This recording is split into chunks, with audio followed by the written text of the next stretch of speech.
Welcome to another episode of the Being Human and Doing Psychotherapy podcast, where I'm trying to find out who are the people behind the role of the psychotherapist and what are the psychotherapeutic parts in all of us. And today, I don't know if it's a pleasure, an honor, or what other word I would use, is to host Linda Thai. And I normally start this with my personal impression, and my experience of Linda is the tree lady, or in Serbian it would be drvo žena. So someone who is deeply rooted, reaching for the sky.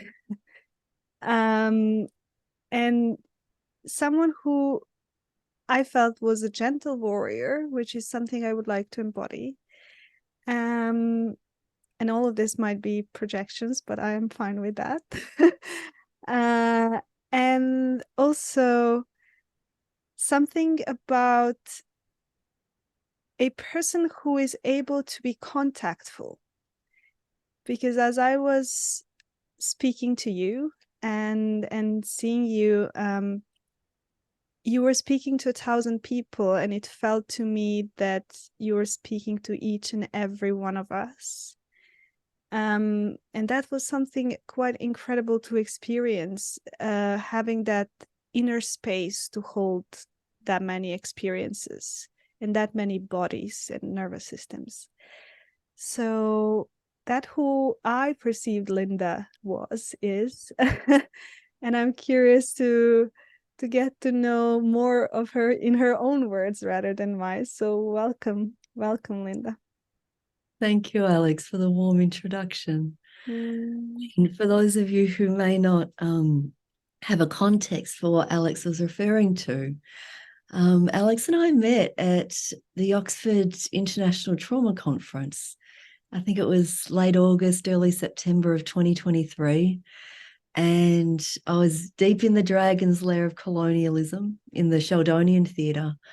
And my presentation was very much about unpacking historical, structural, systemic aspects of oppression that we often fail to recognize, because as psychotherapists, we are like in the weeds. We're with individuals who have, the most incredible histories.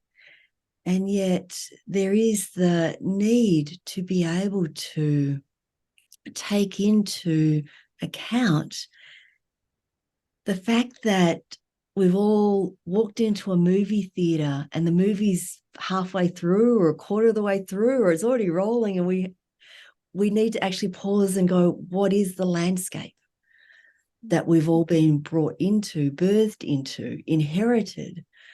And to be able to name those forces, because they impact us all and yet are so invisible unless we name them. And can we name them in such a way that doesn't impart the sense of shame or blame? Because the quickest way to shut down a nervous system is to bring in that felt sense of shame or blame. And that then shuts down the conversation. Yeah. And I'm hearing alarms around me, which is probably telling for the moment of what happens when we are in the epicenter of shame and blame, which is all our alarms go up. One thing that I admired in that presentation is that you started speaking in your native language, Vietnamese. And I cried at the end of your presentation, because I kind of always dreamt to be able to sing traditional Serbian music in places like that. And yet it feels so uninvited. And first of all, I would like to know, is Linda your real name? And is this a westernized name? Because I didn't get to know that part. Yes. My Vietnamese name is Thai Kim Ngao. And Thai in Kim Ngao. Thai Kim Ngao.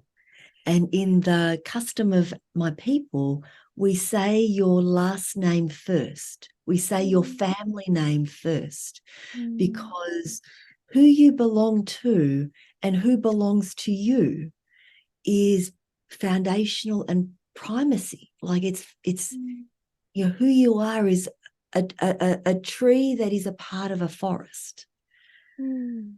Yeah. And so we say, you know, if I said in Vietnamese, my name is, it's Thai Kim Ngo. So last name first, family name first, and then my middle name. And then the middle name tends to indicate the gender of the child. And yet there are also middle names that are gender neutral or gender encompassing. And then the first name, my individual name, goes last. Yeah. And here's the plot twist, is that because infant mortality is high, and also because my people are historically from China and living in Vietnam, I have another name. Yeah. And so that other name, there's you know, and this is common in Vietnamese families. Like one is that it's your Chinese ancestry, but the other one is that it's your nickname, so that the evil spirits don't take away the spirit of the newborn child. Yeah, because infant mortality is so high. So as a child, I was called Ye by my family members. And so no one calls me Ngao. You know, it's a government official or it's something official when I get called Ngao.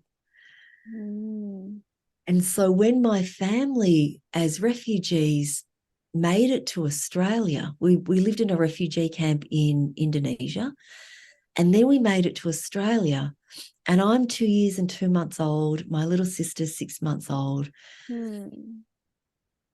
Really well-meaning Anglo-Saxon people, individuals, said to my parents, you need, and this is in rural Australia in 1979, said to my parents, you need to give your daughters Anglo-Saxon names because it'll make their lives easier, because it'll be easier for us to pronounce their names. Yeah.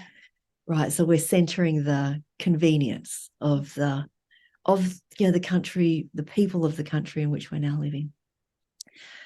And that made absolute sense to my parents. And so it was one of those things where as a very young child, I was called Linda. And I had no idea that I had these names that have great beauty. Right. Gil means gold and Ngulp means jade. Yeah. Yeah.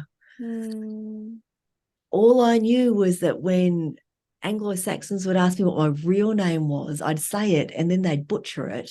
And then I'd feel a sense of shame around how they weren't saying it right. And then they would impart a sense of shame around how my Vietnamese name is unintelligible and unpronounceable. And so I then learned to internalize shame about my identity, because your name is your identity. Yeah. Yeah. So thank you for asking, and thank you for holding so much gracious space around this. I see some nodding. I get the sense that there's aspects of my story that resonate for you. Yeah, I only got to know that I only made it conscious recently. Because so my name is Alexandra. But my mom called me Sashka. So it doesn't have a lot of difficult to pronounce characters. And I went into Switzerland first, but then also like in all these environments where English is the main speaking language. And interestingly, I'm not sure that it was people in the environment that asked me, because I went as an adult. I was 24, but I assumed. I think I think was very surprising to me, how much I assumed that it wouldn't be okay to say call me Sashka, because that feels homely, and it's just important to me. And only in my psychotherapy group, I realized that I have anger around that. And it was really an implicit, internalized expectation. When I said, well, this is how I want you to call me in my therapy group, there was no objections. And they really tried. And that's the thing where with internalization of, you become the oppressor. You become the person that starts self-monitoring for convenience. I like that you use the word convenience. Yes, I become the oppressor and the oppressed, because we know that with the dynamics of oppression, that it's less metabolically taxing to make life convenient for the oppressor. Yeah. Yeah, so that the oppressed can have some semblance of dignity. Yeah. Yeah. And in a way, it's like I give people the name Linda, and then they can leave this rest of me alone. Yeah. Right? Because I'm already showing to you that I am appeasing you. I'm making your life more convenient. I'm helping you to be able to like me. Yeah. And at the same time, it is so metabolically taxing, right? We do at some point need to go through the grief process of grieving the parts of me that I gave away in order to belong, in order to feel safe, in order to avoid being othered, to avoid feelings of shame. Yeah. And I can offer some spaciousness to those parts of me now. Yeah. And these days, I almost see it as a magical secret name.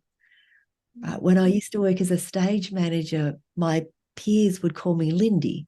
So whenever anyone calls me Lindy, it's evocative of that period of my life and that crew of people where we would tour and do gigs, and we lived this life and this lifestyle together. And then there are people who call me Linda, and then there are the people who call me Gay, which is my family. And so it becomes not just a nickname, but it becomes a protected identity almost.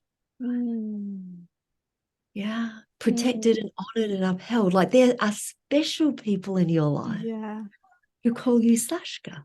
Yes. Yeah, it does feel like that. Yeah. And I think I'm always very curious about, so I'm originally from Serbia, and I think Serbia is a very paradoxical place, because we are both the oppressed and the oppressor. And to me, it's always been like a very, I don't know, like a search, a constant yearning to kind of understand both sides, I think. And I wonder, how do you mentalize this? Because I loved part of Resma's book, where he talks about how much you need to desensitize in order to do harm to another human being. And I'm recently reading about something which is called moral trauma. And I always sit with that. We know how taxing being on the other side is as well. If you're not there willingly, and I really imagine not many people are there willingly. And yet somehow we fail to find other combinations. And so I'm curious, what was your process of understanding those dynamics and kind of integrating them, and being able to then talk about them, metabolize them in some way for yourself? My own lived journey of this actually had many routes in. And one of those routes was learning about the drama triangle, the victim, savior, perpetrator drama triangle. And when I learned about that, my first thought was, what? There are people who don't communicate in that way and don't operate in that way. It was astounding to me. And I learned about that through the 12-step fellowships of Codependence Anonymous and adult children of alcoholics and other people raised in dysfunctional families. And within that, as I started learning more about justice and equity, I began to see how it was structural, right? That it's not dysfunctional families, it's under-resourced families. And how there are layers of power over that are embedded within the systems of our culture. And then also learning that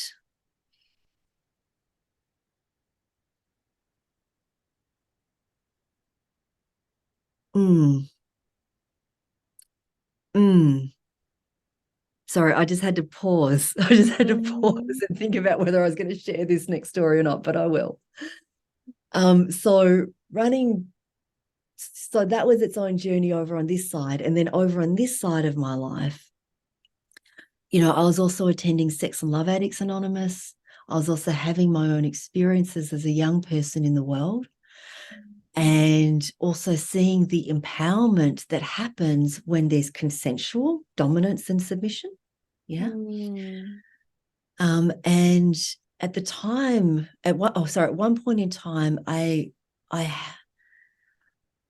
had a sub, previously called a slave, but we don't use that language these days. But I had a sub who was 20 years older than me. And Peter, at one point, put his head on the inside of my thigh and looked up at me and said, he looked up at me, right? And I looked at the look on his face. And I said to him, "You look so insipidly pathetic right now. I would give you whatever you wanted." And I said it in a cruel kind of way with a sneer, with disdain. Yeah. And he looked at me and he said, "Oh, I was trained a long time ago, and I know that every good sub actually controls the dom."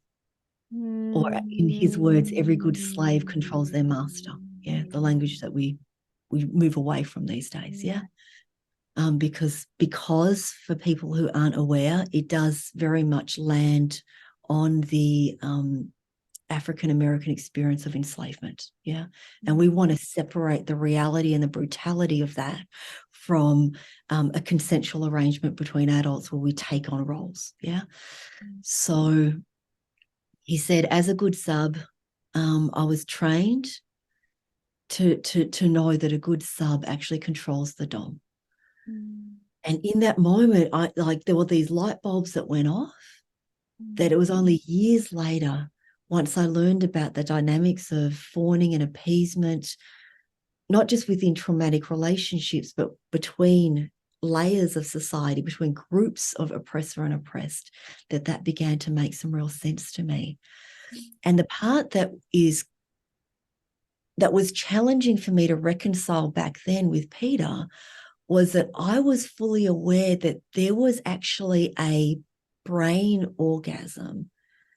Like, I was actually getting off on humiliating him and on being cruel to him.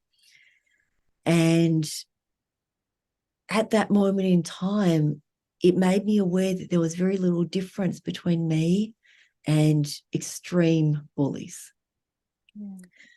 And so I can't remember the circumstances around it, but Peter and I then parted ways, or I just didn't see him again. I can't remember what was around that, but that relationship and that moment in time together just stayed with me all those years. Yeah. And so in so many ways, those elements of being the oppressor have played its way in my own life. I remember one of my friends offering me feedback and saying to me, you know, Linda, no one likes to feel like they're being attacked. And she said it in a small voice from the other side of the room, just very gently put it out there. And I had no idea at the time that I talked at people rather than to people. I had no idea that I had such a strong self-protective fight response that was always in charge to keep me protected. And my own trauma therapy has actually allowed me to soften towards myself. Yeah. As well as to hold out someone's competence, because no one likes to feel fragilized. Yeah. Yeah. Because fragilizing someone is also another form of othering someone. Yeah. Yeah. And so I don't know if that made any sense, but that was like a 20-year journey of my life of just like these moments that somehow wove their way into each other. And I actually really rarely share some of these stories from my own life. Yeah. I wanted to say that I felt privileged to hear something so vulnerable. And I had a very similar experience recently in my training, and it was very evocative of what you were saying now. We've done an experiment, like a Gestalt experiment, where our tutor invited us. So that our finger is the most, we were exploring power dynamics, and our finger is the most attractive thing to our partner in the experiment. And we can do whatever we want to them. And I mean, as I'm doing this, like I'm already feeling the discomfort to know that that's what's happening. And I remember as I was, exploring what is it that I feel as I control this person with my finger, basically. Wow. I've noticed first thing I've noticed is that, interestingly, people think that this is what we are looking for. But when you get it, it's so empty. Yeah. It's such an empty experience. Mm-hmm. It's not contactful. It is, it's, I don't know, for me, it was just so, what do I do with this? It's not fun. The word is, it's not fun. And I imagine people think it's utterly fun to have, I don't know, 30 people being like led by this, but it's really boring, actually. And then the second thing was, what I tried to do is that I lifted the person up so that at least I can have them in my eyesight, because I felt like I can't have this differential. But then in the processing of the exercise, I could have done so many different things. I could have gone down on their level. I could have done, but I've chosen to lift them up. And paralleling to psychotherapy is how many times this is, we are going to lift you up because, I have something you need. and about shame as well, as in, like, it was very hard to me to get with them on their level. And I'm using very interestingly words such as level, up, down. But it's a very weird thing that if you don't dissolve, it really is taxing. Doesn't sit well. Is it okay if I ask, what was it like when the roles were reversed? That's a very good question. I need to remember. I processed only the other one. Easier, much easier. Much easier. Yeah, I was like, I wasn't even questioning why I'm there like that. Yeah, it's interesting. I haven't until you asked. Mm-hmm. Yeah. In a lot of ways, it's easier to be an object, Yeah. right? It's easier to be objectified Yeah. than it is to take up space Yeah. as an equal with safety, with dignity. Yeah. I want to pause on that actually. Take it in. Yes. And maybe let's repeat that sentence and unpack it a little bit more. It's easier to be an object than to take space Yeah, and be it's an easy. equal. Yes. It's easy to be an object, to be Mm, objectified, yeah, rather than take up space with yeah. dignity equal. Mm. Yeah. Why do you think that's so? Um, because it's structural. Mm.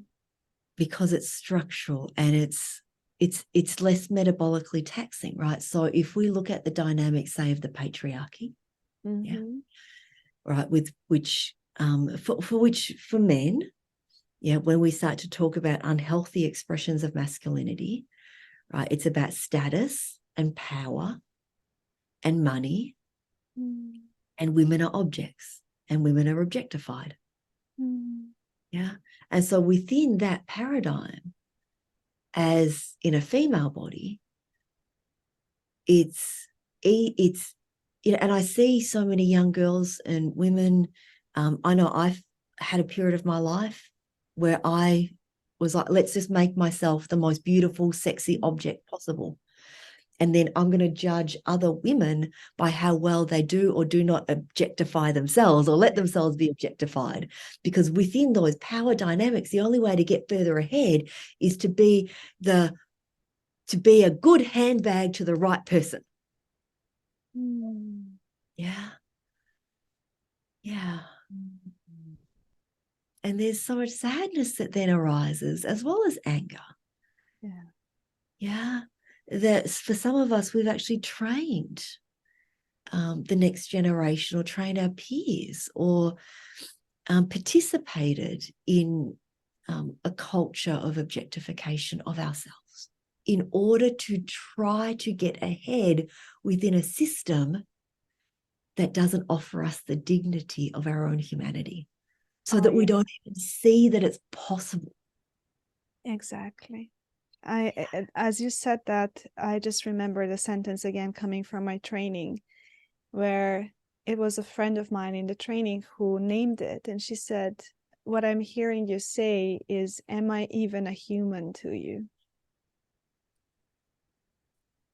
And the sad part for me is that I'm sure in a polarity of me, there is someone who would say the same to me. And that is the most difficult one to look at. That when I talk about privilege, I always see myself in this horrible middle way where you're like, there is a group below and there is someone up, and it's a constant appeasement versus power where you can play it out. But I wonder, um I will just say it as it is in my head, but maybe you can make it a better question. But is there a way out? Uh, or is this something that is to have and to hold in awareness and operate from that awareness that these are at play in a human existence? I think you named it, holding this in awareness and then being able to be a space of relational safety where Mm. things can be named without shame or blame. Mm. Yeah. Mm. And that, for me, in my life's journey, meant reckoning and reconciling with my own trauma history. And because after that incident with Peter, I actually started to go, what is it about me that gets off on being in control over another human being? And it's not a sub, like a submissive, it was like subjugation. Yeah. And at some point I did some shadow work where I was then able to go, oh, maybe I at some point was controlled or powerless. And this is part of this thing that was playing out that I had no idea. I was like in my 20s. Yeah. And to be able to stay curious, I think is a part of it. And also I recognize that having access to therapy, to trauma reprocessing modalities specifically, that work at the nervous system level to remove the negative imprint of trauma, but also that replace it with a positive new experience of safety. Yeah, it's a privilege to access, right? There are so many layers of inaccessibility to all of this. And yet I can only hope in our conversation today that maybe perhaps there were some moments that sparked for the folks listening where your curiosity becomes ignited. Yeah. And that's interesting that a person I interviewed, he mentioned the drama triangle and how, the hero has been the victim that then armored.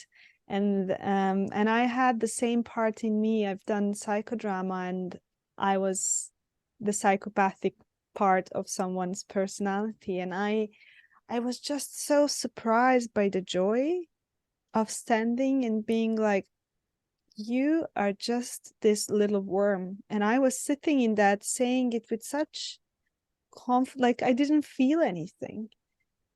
And it's I mean, I was able to hold it enough, but it did terrify me But to pause there. Let's pause there, yeah. right? It actually feels good to not feel. Yeah, Yeah. Right. exactly. It actually feels good to not feel. It actually feels good to objectify Yeah. someone else or to, call them a sniveling worm Yeah. with no affect whatsoever. It actually feels empowering Yeah. for some of us to be able to take on that role. Yeah. And that there can be the space of opening for understanding how these self-protective mechanisms form in other people that from the outside looking in can be perceived as incredibly abhorrent, until we're asked to take on that role just for a moment in time and bring the fullness of our own humanity to it. Yeah. And I want to repeat, it does feel good to not feel, and different people will go to that place of not feeling in different ways. And therefore that's why we talk about trauma. These are all symptoms of traumatic experiences in some way. Yes. And there's something I want to ask here as you as expert and not you as human, but um trauma is a big story in the moment, and it's normal in human experience that when we get a new toy, it becomes the whole of our world, and it's not everything. So I wonder, in your work, where do you feel the limitation of the trauma story?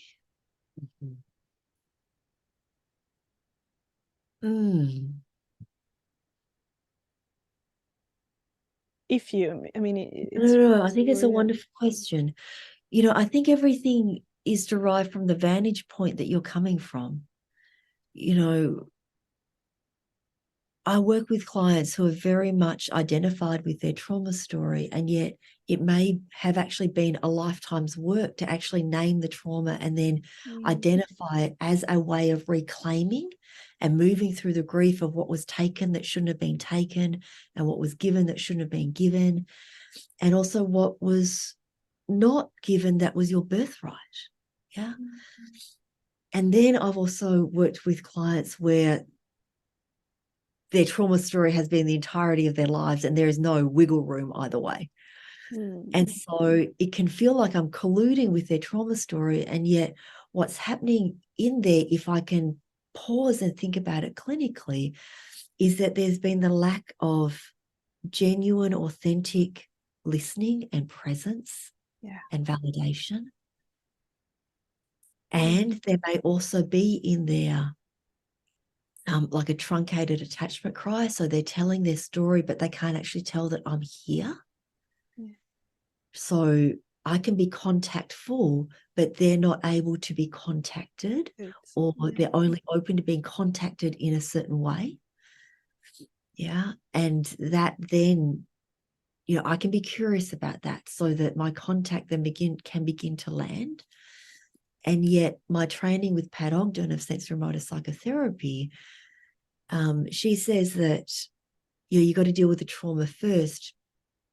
And as therapists, we tend to be incredibly attachment focused. I just wanted to ask that question. but the intensity of someone's trauma history means that they're unable to take in the attachment, the contact that's being offered. Yeah. Yeah. Yeah. And so to be able to keep step with someone so that if it is appropriate for that person, we then can step into doing the trauma reprocessing work. Yeah. Yeah. And that is that beautiful zone of transference and countertransference. And someone's offering me like my own ass on a platter, I'm reconciling with the aspects of my history that are coming up.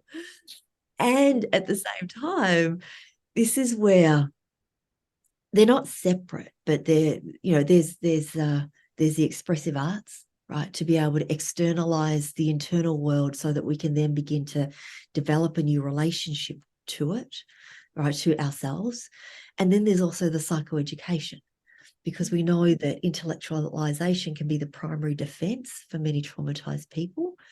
And we can also leverage off of this because their brilliant brain, your brilliant brain, I can meet you here and create safety through meeting you here. And I just need to let go of my desire for you to have big feelings. I mean, this is my transference and countertransference here, is all of my feelings are so repressed and suppressed that I wanted my clients to feel the feelings that were too overwhelming for me to feel. And then I would feel that I was being successful because they were now feeling the big feelings that I don't have access to inside of me. Yeah. Right. And that's where having really great case consultation and supervision can be so incredibly helpful. Yeah. And that's another thing about co-creation and how as therapists we're in this cycle of there was the idea of it's in you, but the therapist was absolved of of that happening. But now we have more language of explaining how we are impacting each other in a kind of constant cycle. And actually that's exactly the question I was coming to you very specifically this evening, because I've had an experience again in my training where I was where the trauma and the attachment models were clashing for me in a session.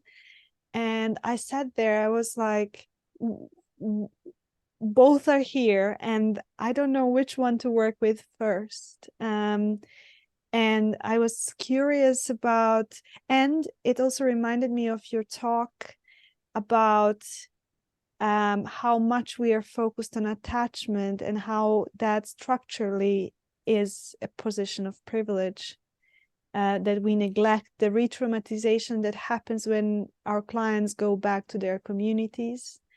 So I really like that you bring what happened to your people and what's still happening to your people. And so I wonder, how do you work with that when on one-on-one, the person sitting across you might go back into a highly traumatizing space? Yes. Let's see here. So just a recap for folks listening, what Alex is referring to is where I offer various approaches to defining trauma or to looking at trauma.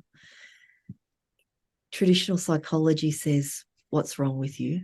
Trauma-informed psychology says, what happened to you? Culturally informed psychology asks, what happened to your people? And liberation psychology says, and what continues to happen to you and to your people? Yeah. And this is where the framework can be applied with nuance to the landscape within which you are living and operating, and the individual client that you're with in that moment. Yeah. So that then allows you to be able to pass apart the dynamic layers of complexity that can feel so overwhelming and challenging. And yet we need to be able to name this, because otherwise what happens in the dyadic space between yourself and the client may not have traction for them in their lives. Yeah. And as someone who is very much trained in trauma reprocessing modalities, I actually do believe that when one, you know how we say addiction spreads in families and trauma spreads in families, I also believe that healing spreads. Does. Yeah. Yeah. Yes. Yeah. And that when one person experiences deep healing that actually happens over time, this then begin to move outwards into that person's communities, which may also mean that they shift the communities within which they're choosing to participate in order to best support their healing journey. Yeah.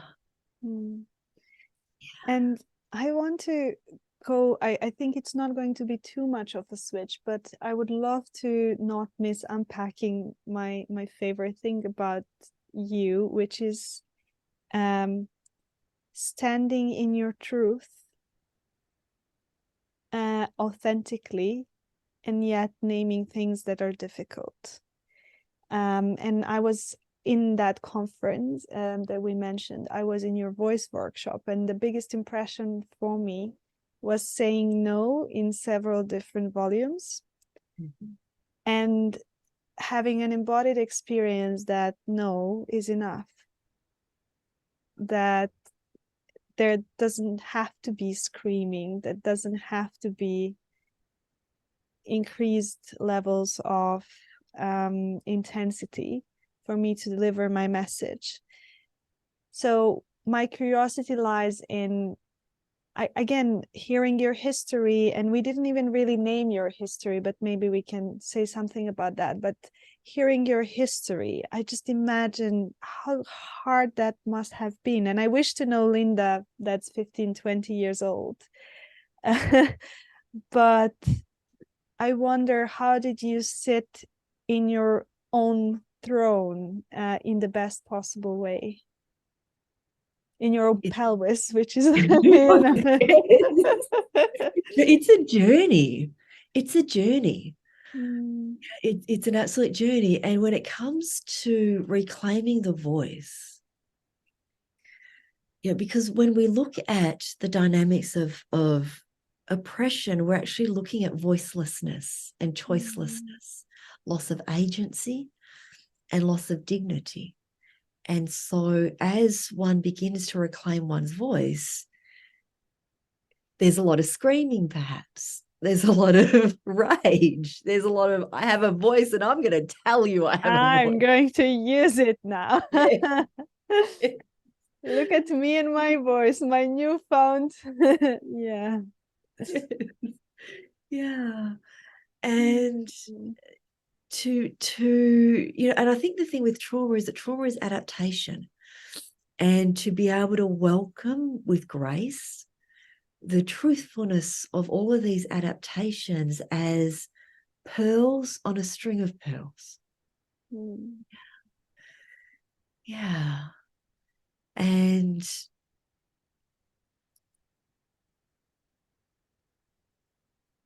when we're voiceless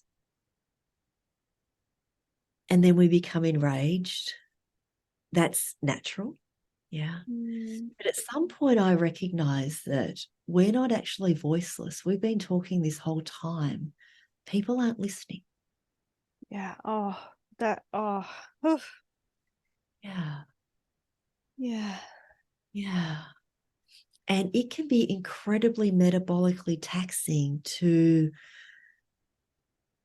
learn how to speak in such a way that other people will listen, especially when it comes to conversations about race, about the patriarchy, about ableism, about neurodivergence, about queer and trans rights. And yet my own capacity to speak gracefully and truthfully allows, and with a pacing, allows other people to then begin to take in the information. Yeah. You know, something that I learned when I worked in marketing is that right message, wrong delivery is wrong message. All right. So right message, wrong pacing is wrong message. Yeah. And right message, wrong timing is also wrong message. Yeah. And so we can only move as fast as the speed of trust. And that speed is actually we can only move as fast as the speed of trust. And what that requires is for my nervous system to be open to feeling into the pulse or the heartbeat of the space. Yeah. Because the charge of trauma says, overrun people, smack him in the face with the truth, rip the Band-Aid off. Yeah. And it's a case of where, for me, knowing about the nervous system and how trauma impacts the nervous system, to be able to recognize that, you know, there's a phrase here in North America, we call it white fragility, right? It's the inability of white-bodied nervous systems to be able to have capacity for conversations around race because it actually evokes a lot of shame. Yeah. And then blame, and then intellectualization, and then whataboutism, and then everyone in the space is defaulting to their subjugated identities and their subjugated victim selves. And then we're playing the oppression Olympics, and then we haven't gotten very far. Yeah. And so to be able for me to authentically do the work where I can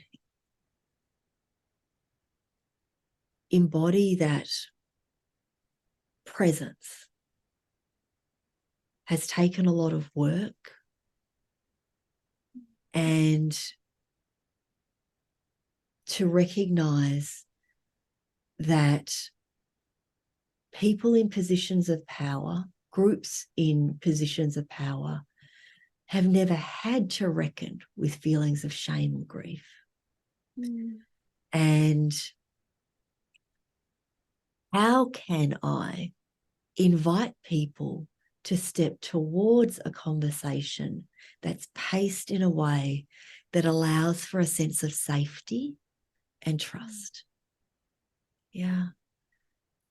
Yeah. You know, after that presentation at Oxford, I had quite a few white-bodied folks come up to me with gratitude saying, you made me feel so uncomfortable and you made it safe for me to feel so uncomfortable.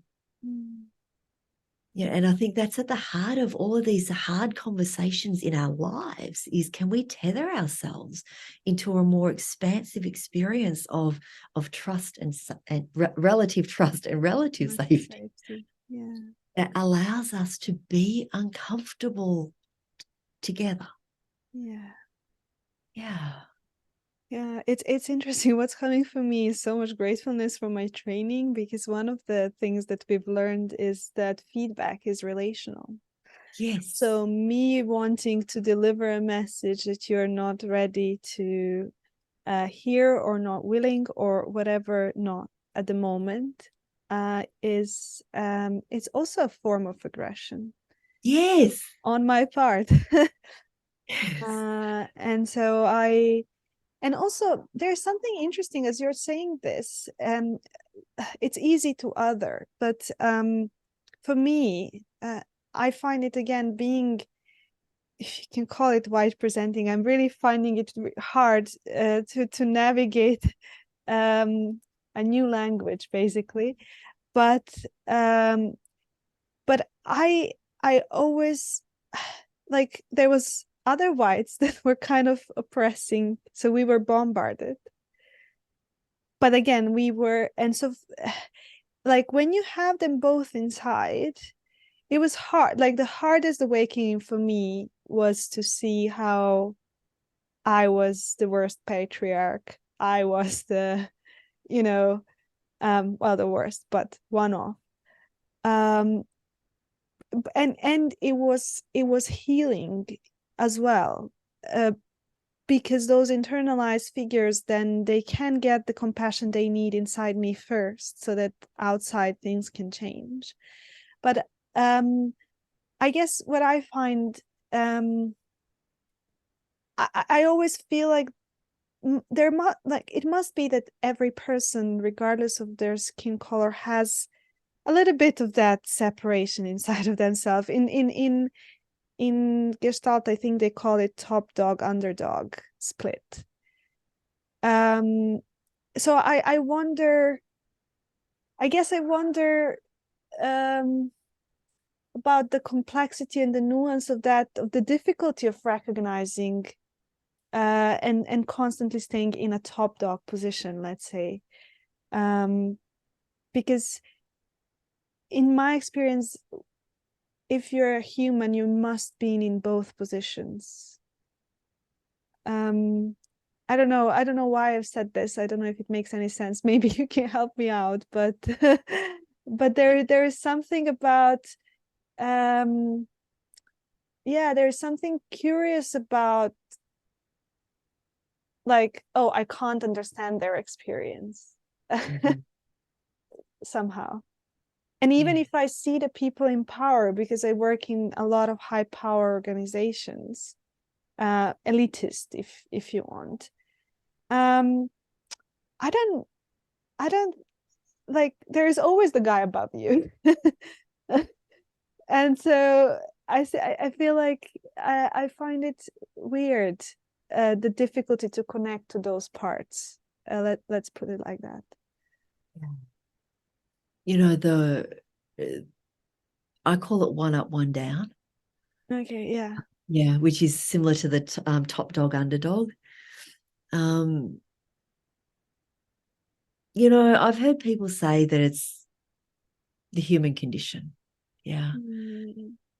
That we're pack animals and pack animals have rank and Oh. hierarchy. Yeah. Yes. Yeah, I know. I've heard. Yeah. Oh, Yeah. I hate when people use biology to excuse bad behavior. So I mean, I will just be the blunt here. But when people tell evolution, and I'm like, "Oh, guys, I mean, even evolution is just meaning making." Like the part of me where I'm not choosing my word comes up, but I'm like, please don't use biology to excuse violence. Like nothing in biology excuse. Sorry, I interrupted No, you. thank you. Thank you. I mean, biology is wonderful. So please, yeah, sorry. Yes, yes. Yes, I hear you absolutely, right? Do we have to default to our innate primal instinct, Yeah. or can we actually have conversations about the world that we hope to see? Yes. And part of creating the world that we hope to see is reconciling that for whatever reason, we have parts of self Yeah. that can that do embody aspects of top dog underdog, of one up one down, of the hero rescuer and of the perpetrator abuser, as well as of the victim. Yeah. And at the core of this, as a psychotherapist, is the unresolved wounds of the inner child. And to be able to make contactful contact, with the unresolved wounds of the inner child, so that we can then develop an appreciation for the adaptive strategies that we came up with to be able to not address feelings that were overwhelming and experiences that were overwhelming. Yeah. Yeah. Yeah. And so this is where I actually see the realm of storytelling, of the expressive arts, of poetry, of movies, of fiction. Did you know, and I learned this in reading Johann Hari's book, Stolen Focus, about, it's a wonderful book. Anyway, somewhere in the book, he says that people who read fiction have more empathy than people who read only nonfiction. And there was actually a research study based, he didn't just come up with it, like he quoted research studies. And I had a moment of reckoning because I only read nonfiction. So I actually started reading fiction. And he's like, that study is so right, because I actually had to suspend everything I think I know about the world and enter into life through the point of view of a character that I'm starting midway through their life, right? And the suspensefulness of the unfolding of someone's life experiences moving forward, as well as the information from the past that you're getting about them, and to notice the ways in which my own systems of imagination and empathy actually then become ignited and alivened, was astounding. Yeah. I mean, as I'm thinking, like the first thing that comes to my mind is Isaac Asimov's books. I don't know why, and I mean, I've read a lot of kind of, well, it's still non-fiction. Sorry, it's still fiction, but it's kind of, slightly dystopic type. But there is something interesting in how we project, even in those. I love in those stories because the humanness still shows. Yes. But it allows you to stretch it into different places, so it's safer to explore it. Yes. Yeah. Yes. And we know with childhood trauma and neuroscience and the left-right hemispheres of the brain and the corpus callosum, which is the mid-structure, doesn't grow so optimally. But in a nutshell, you feel or you deal with life.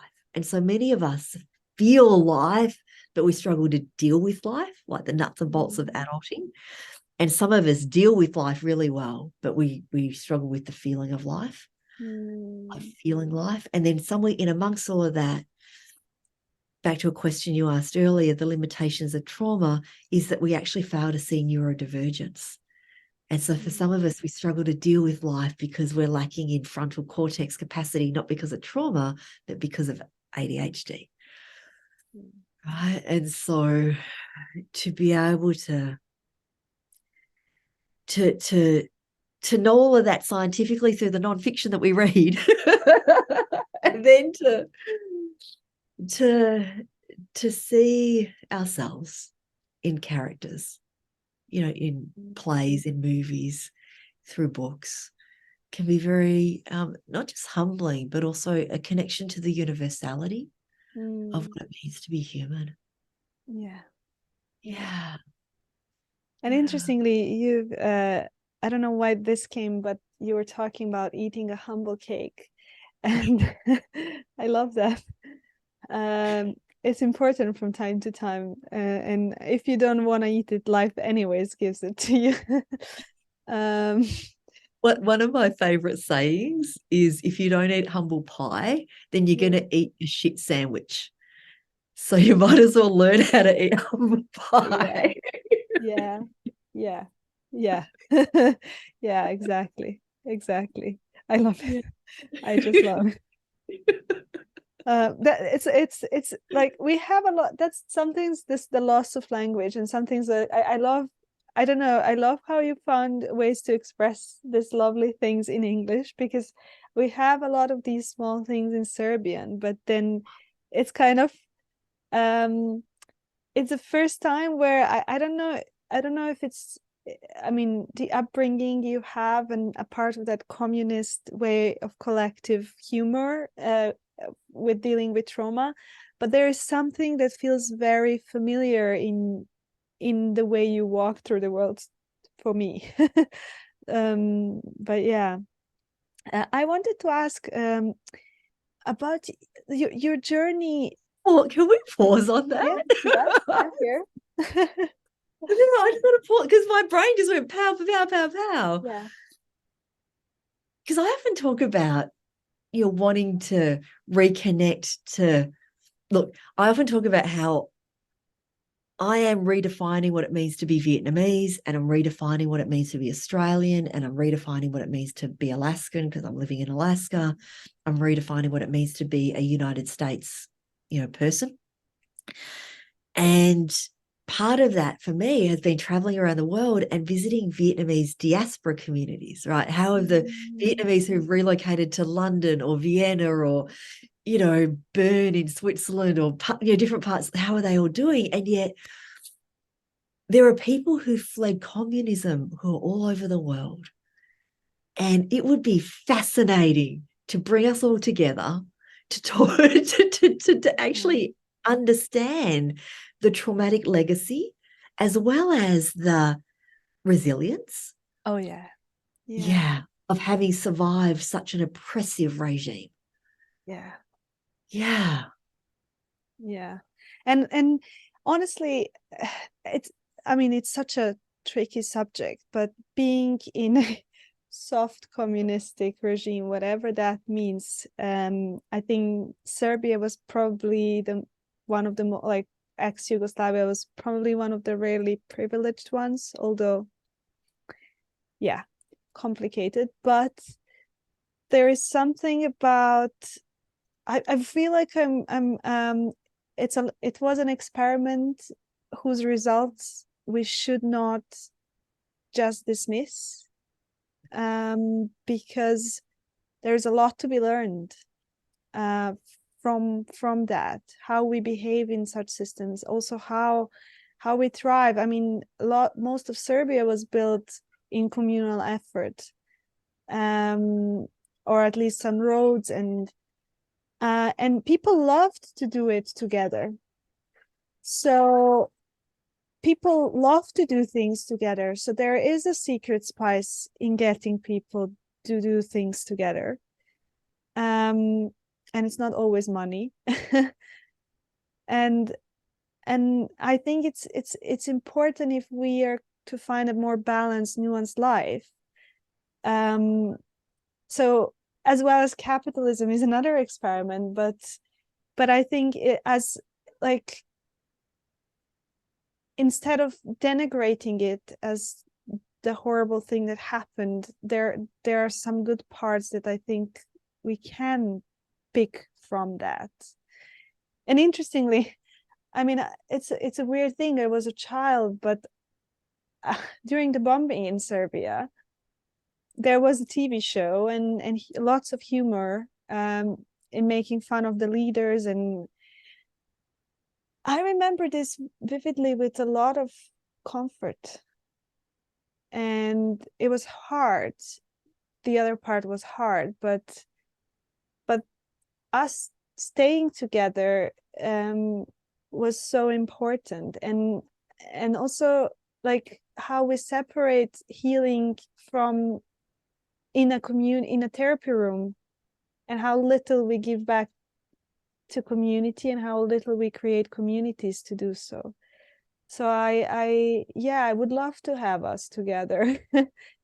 Because I think, and especially like I'm very curious how it was in different in different regimes. I mean, there is still one that is living and breathing. So I'm very curious how, what is it that we can bring from that? And it's a polarity, and world operates in polarities. And I think we often forget that polarity part, that we feel like we need to belong to one or the other, but how can we hold both and use them when they're appropriate rather than oppressively? Mm-hmm.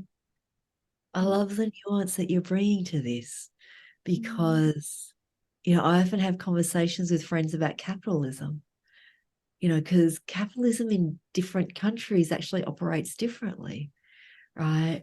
So we can't just say blanket statements about capitalism, and same with communism. We can't just make blanket statements about it, because there's the nuances in the ways in which it unfolds and impacts people depending on who you are, the status that you hold, the regime that comes in, or the government that comes in. Because we use the word regime for the folks that we decide are terrible. Exactly. But Yeah. there's something to that as well, as in, like, sorry for this, but when what I learned from capitalism as opposite, so there is a real value to things in terms of resource. And in communist regimes, sometimes we forget that there is an underlying expectation that the state will provide something. Whereas in capitalism, a lot of prices are inflated because other things are at stake. But there is something about, if you think about therapy trainings and how they operate in the UK versus in the US, a lot of the work here is done by unpaid young trainees, because we need to do 150 hours basically for our training. And in a way that it looks like it's cheaper, but it's not cheaper, it's invisible labor. And so I've learned a lot. I'm going to pause you there. Yeah. Because it's a similar system in the US. And it's also the feminization of labor. And and we have to name that. Yeah. Which is why it's free and cheap. Yes. Yeah. I did actually speak to a friend who said, this is the last generation which has grandmothers that are able to keep the kids and feel that that's their purpose. The next one is not going to be there, and we are going to be in deep trouble, because women are not going to do this for free anymore. And then we will actually recognize there was a lot of things that we didn't appreciate but should have, and now there is no one to do that. It's the commodification of caring. Yeah. Yeah. Just being aware of time. I think there are so many so many more topics we could open and unpack, but I don't want to open and not be able to close them. But I want to ask, is there anything I'm sure there are many things I asked and I didn't ask, but is there anything that you feel I didn't ask, but you feel like a burning desire to share, and you feel like we missed? No, actually. No. Alex, you create this beautiful relational space where it's this flowing conversation where things just move like a river that flows. Yeah. I feel pride. Because it is the intention, but it feels nice to have it felt. Yes. Yes.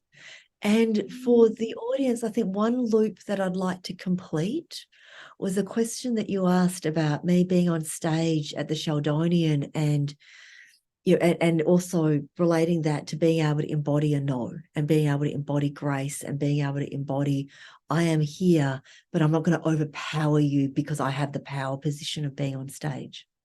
And for me, it speaks to a larger conversation around resource that I feel is often overlooked in therapy.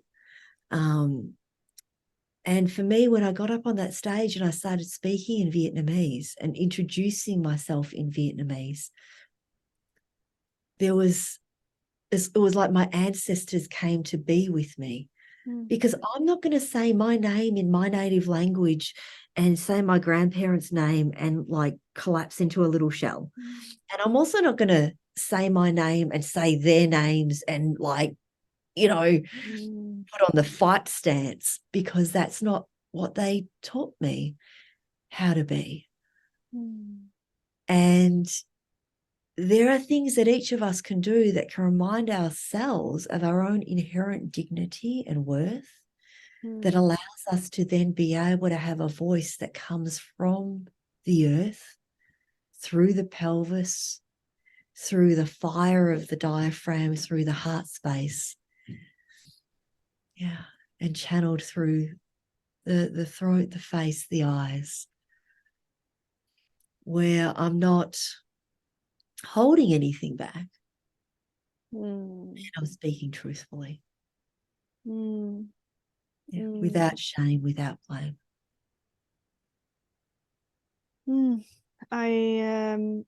You've used the word river, but yeah, that's what I felt as you said that. Flow. I'm thinking of the Serbian word. I also like the Serbian word, which is protočno. It's like, but also resourcing from, that's what I experienced. That's why I called you tree lady, because it felt like your feet are very firmly on the ground. And I kind of was borrowing a little bit from that. And one last thing maybe I want to ask here is, I remember also looking, I mean, the way even now you look at me, but also the way you received me there, I felt received, I felt seen. And I imagine, I don't know what other people's experiences are, but I imagine they have been similar. And I wonder what supports you in that receiving. It's a lot of energies, it's a lot of different impacts. And how do you support to feel and let go? It's the grounding through the earth, because the earth is where my ancestors are buried. Yeah. And it's also connection to the back body, to the back side of my body. Yeah, because I don't need to keep constantly going forward and connecting through the front side of my body.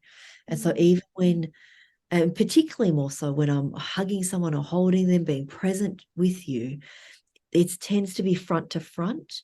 And yet for me to have an awareness to my anchors, right? That which tethers me to something bigger and greater and more expansive, that you and your energy and your ancestors are also a part of. Because I'm not holding you alone. Yeah.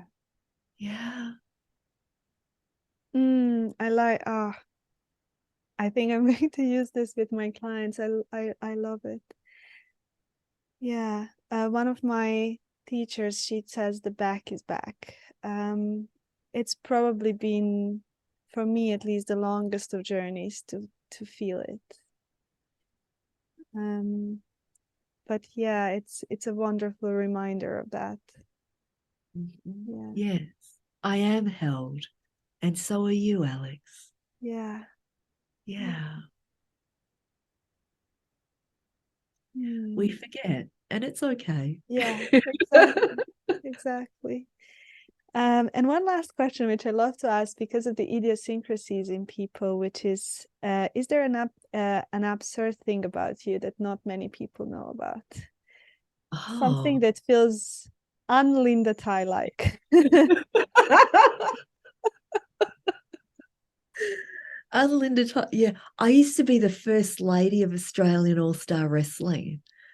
So I don't know if over in Europe you have like not the proper wrestling where it's grappling, but like, the glamour and the show ponies and the matches that are rigged. And yes. So so I used to be the first lady of Australian All-Star Wrestling. What does that mean? That you were wrestling or you were the one who was Yeah, I was the one who was so my man was, so there was the Ox Rocks, and then okay. there was Marky Mark Delicious, and they had a manager. I've forgotten the manager's name, but I should look it up. Anyway, I was always with the manager, and I was always cheering my team on. Oh wow. Yes. Yes.